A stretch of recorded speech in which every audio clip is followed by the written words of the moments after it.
Back to the Second World War and the sound of a Rolls-Royce Merlin, although not quite the same note as a Spitfire or Hurricane. This is the North American P-51, the Mustang, introduced to provide long-range high-performance protection to the massed bomber formations of the U.S. 8th and 9th Air Forces in their daylight attacks deep into Europe.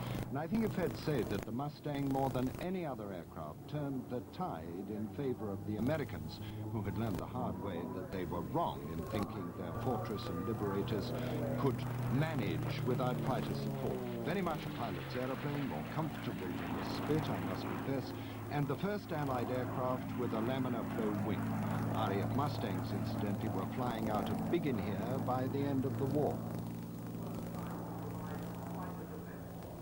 One aeroplane has won more publicity of recent weeks than any other in the show, and that is the famous Mark 9 Spitfire, normally flown by Ray Hanna.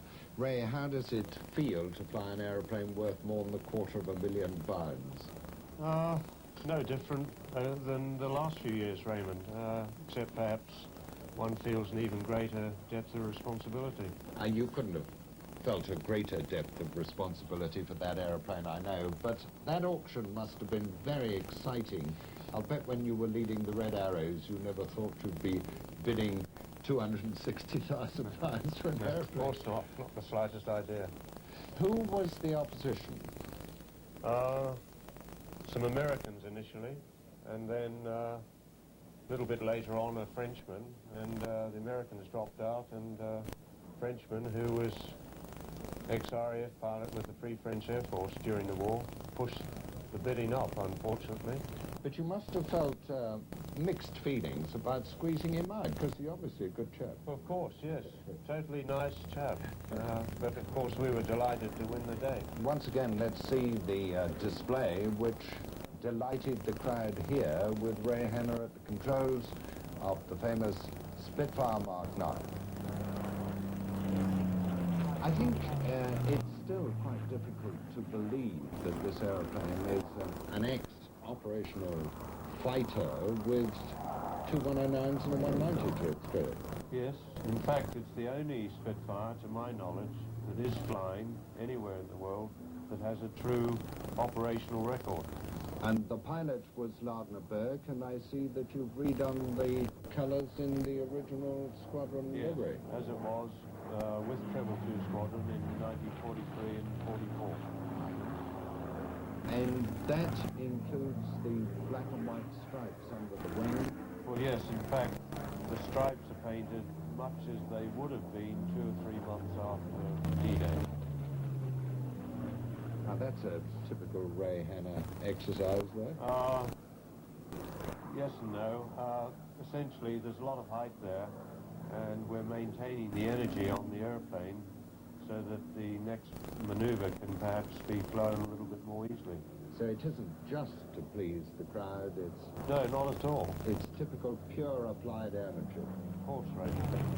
Ray Hanna, one of the truly great figures in display flying. And here's another aeroplane beloved of all lucky enough to fly it, the Hawker Hunter, Britain's most successful post-war military aeroplane by far. Level 2 can build Bedford's fine-bred displays of the 50s will never be forgotten by those who saw them. Sometime holder of the world air speed record, and the Hunter enjoyed a new commercial lease of life when 20 years after its introduction, refurbished aeroplanes were selling like hotcakes in the export market for a second operational life with air forces around the world. That's how good they were. This Hunter, now privately owned by Mike Carlton, who has, would you believe, a matched pair, wearing the old crimson display livery as used by Bedford and Duke in that golden age, and flown today by Adrian Yates.